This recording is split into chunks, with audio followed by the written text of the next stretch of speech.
సుమారుగా 12 ఎకరాల్లో మాకున్న సమాచారం మేరకు ఇప్పటికీ 15 నుంచి 20 కోట్ల రూపాయి సమకూర్చి సొంత నిధులు కూడా పెట్టి ఖర్చు పెట్టి గుడిని నిర్మిస్తాం జరిగింది.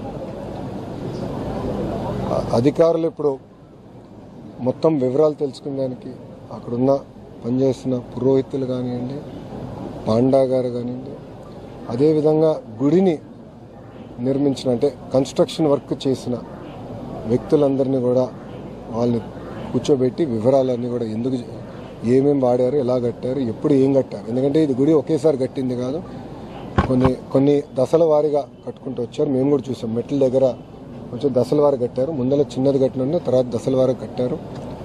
సో ఎప్పుడు ఏం కట్టారు, ఎలా జరిగింది, ఇది మొత్తం వివరాలు తెలుసుకున్న తర్వాత భవిష్యత్తు కార్యాచరణ ప్రభుత్వం తీసుకుంటుంది. ఇక్కడ పరిస్థితి ఏం సార్, ఎలా ఉన్నది, ఇక్కడ ఎంతమంది ఇంజూర్ అయ్యారు, ఇక్కడ వాళ్ళ కండిషన్ ఎలా ఉంది? ఇక్కడ అందరూ సేఫ్గా ఉన్నారు, 16 మంది ఉన్నారు. ఇక్కడ అందరూ సేఫ్గా ఉన్నారు. ఇక్కడ ఏంటంటే క్రిటికల్ ఇంజరీ అంటే ఒక పెద్ద ఆమెకి 2 కాళ్ళు ఇరిగినాయి.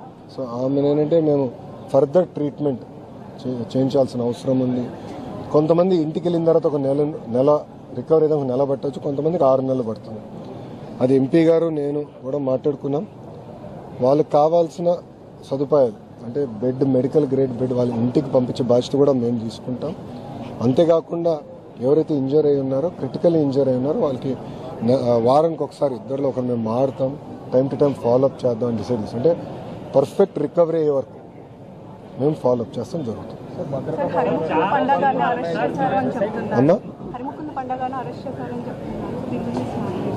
మేము ఇన్వెస్టిగేట్ ఇప్పుడు 9 మంది చనిపోయినప్పుడు గుడిని కట్టిన వారు, గుడిని మేనేజ్ చేస్తున్న వారు అందరినీ కూడా మేము విచారిస్తాం.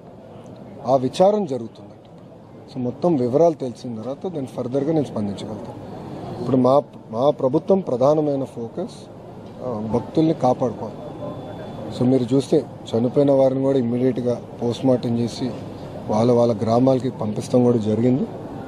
అంతేకాకుండా హాస్పిటల్లో ఉన్న వారందరినీ కూడా ఇమ్మీడియట్గా టేక్ కేర్ చేస్తాం. ఎమర్జెన్సీ క్రిటికల్ కేర్ కావాల్సిన ఇమ్మీడియట్గా జెమ్స్ కూడా పంపిస్తుంది. ఈ ప్రెస్ మీట్ ఏందని మేమందరం కూడా అక్కడికి వెళ్తున్నాం. సో ఒక్క నిమిషం దయచేసి పూర్తి చేయండి. ఇమ్మీడియట్గా ఎవరైతే చనిపోయారో ఆ కుటుంబాలకి మట్టి ఖర్చులకి ప్రభుత్వం నుంచి 10,000 రూపాయలు ఆర్థిక సాయం కూడా అందజేస్తాం జరిగింది. చెప్పమ్మా. ప్రతి శనివారం వేలాది మంది భక్తులు వస్తున్నారు. ఈరోజు ఎక్కువ మార్నింగ్ నుంచే రోడ్స్ అన్ని కూడా బ్లాక్ అయిపోయి అధికారులకు ఒక అంచనా ఉండాలి సార్, యంత్రాంగం అప్రమత్తం అయ్యింది, ఇది జరిగేది కాదు కదా అనేది. అమ్మ మీరు చూస్తే చాలా మంది మొదటిసారి వచ్చినవారు, గతంలో ఒకరు వస్తే ఈసారి 10 మంది వచ్చారు. ఇది ఏకాదశి గల ఎక్కువ మంది వచ్చారు. అధికారులు కూడా ఇది తెలుసుకుని ట్రాఫిక్ మేనేజ్మెంట్ చేశారు. కానీ లోపలికి ఒకేసారి ఇంతమంది వెళ్తారని ఎవరు అంచనా వేసుకున్నారు. పాపం పాండా గారు కూడా తెలియదు ఇంతమంది ఒకేసారి వస్తారు. నేను అడిగాను చాలామంది, గతంలో మీరు ఎప్పుడన్నా వచ్చారంటే లేదన్నారు, మొదటిసారి అంటే మొదటిసారి. అందరూ అనుకుని వచ్చారంటే ఒక్కొక్క ఊరు నుంచి 10 నుంచి 20 మంది కలిసి వచ్చారు.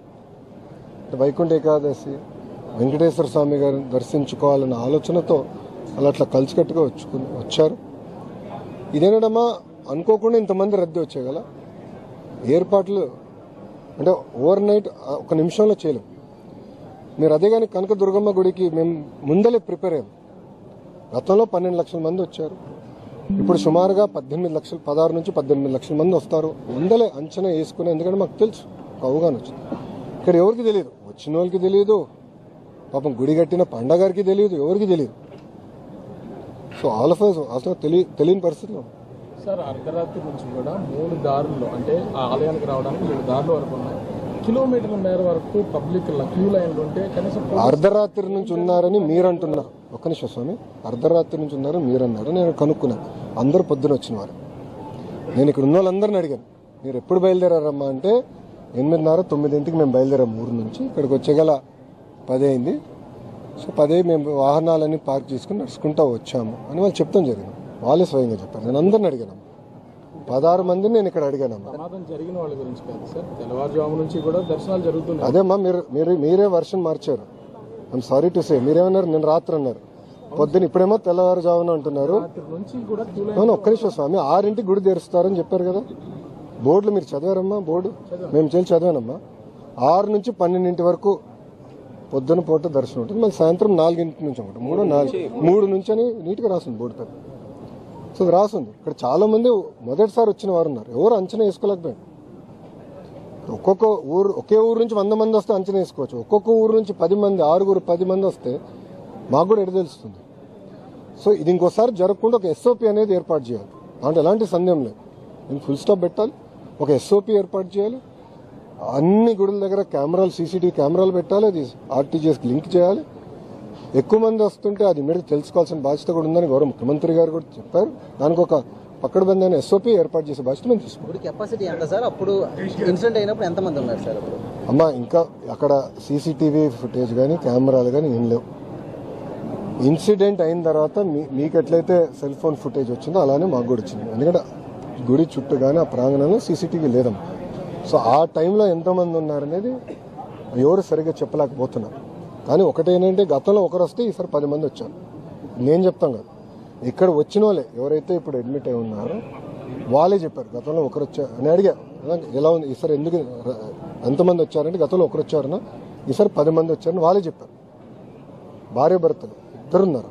సో వాళ్ళే చెప్పారు. సో దాన్ని బట్టి ఎప్పుడు లేని విధంగా రద్దు అనేది జరిగింది. భద్రతా లోపాలు ఏమైనా గుర్తించారా? డిజిటల్ మీడియా వల్ల ఇప్పుడు టెంపుల్స్ కానీ చిన్న టెంపుల్స్ ఈ మధ్య క్రౌడ్ పెరుగుతున్న పరిస్థితి. సో ఒకప్పుడు దేవాదాయ శాఖ పెద్ద టెంపుల్స్లోనే ఉంటాయి. సో వీటి మీద ఈరోజు ఇన్సిడెంట్ ఫేస్ చేస్తుంది ప్రభుత్వం కూడా. సో ఎక్కడైతే టెంపుల్స్లో క్రౌడ్ పెరుగుతుందో, వాడపల్లి కావచ్చు, ఒకప్పుడు చూస్తే క్రౌడ్ పెరుగుతున్న పరిస్థితి. సో వీటి మీద అయినా ఖచ్చితంగా ఎస్ఓపి కానీ ప్రభుత్వం ఏదైనా ఆలోచన చేసవచ్చు. అంటే సోషల్ మీడియా ఇంపాక్ట్ ఈ క్రౌడ్ పెరుగుతుంది, భక్తులు పెరుగుతున్న పరిస్థితి. ఒక పక్కన సోషల్ మీడియా ఇంపాక్ట్ ఉంది, ఇంకో పక్కన ఉచిత బస్ ప్రయాణం కూడా ఉంది. ఎందుకంటే భక్తుల్ని దేవుడిని దర్శించుకునే దానికి భక్తులు కూడా మనం చూసాం. దుర్గమ్మ గుడి దగ్గరికి సిక్కులు కూడా వచ్చారు, ఎప్పుడు రాని వారు కూడా వచ్చారు. మొదటిసారి వచ్చిన వారు కూడా చాలా మంది వచ్చారమ్మా. అక్కడ మేము అంచనా వేసాం, రద్దీ పెరుగుతుంది, ఇప్పుడు ఉచిత బస్ ప్రయాణం ఉంది కనుక ఎక్కువ మంది వస్తారని మేము అంచనా వేసాం. తగిన చర్యలు తీసుకున్నాం, జాగ్రత్తలు తీసుకున్నాం. సో అక్కడ చూస్తే ఎవరికి ఎలాంటి ఇబ్బందులు లేకుండా మేము చూసుకుంటాం జరిగింది. సో అందుకే అంటున్నాం, ఒక ఎస్ఓపి అనేది ఏర్పాటు చేసుకోవాలి. ఆ ఎస్ఓపి ఏర్పాటు చేసుకుని అందరూ ఎండోమెంట్ కింద ఉన్న దేవాలయాలు కానీ ప్రైవేట్ పర్యవేక్షణలో ఉన్న దేవాలయాలన్నీ కూడా ఆ ఎస్ఓపీలు పాటించాల్సిన బాధ్యత తీసుకోవాలి. దానికి మేము ఒక కేబినెట్ మంత్రులు అందరం కూడా చర్చించి తప్పనిసరిగా ముఖ్యమంత్రి గారికి నివేదిక ఇచ్చి తగిన చర్యలు మేము తీసుకుంటాం. ఓకే అమ్మా, థ్యాంక్ యూ అమ్మా, జై హింద్, వెల్కమ్.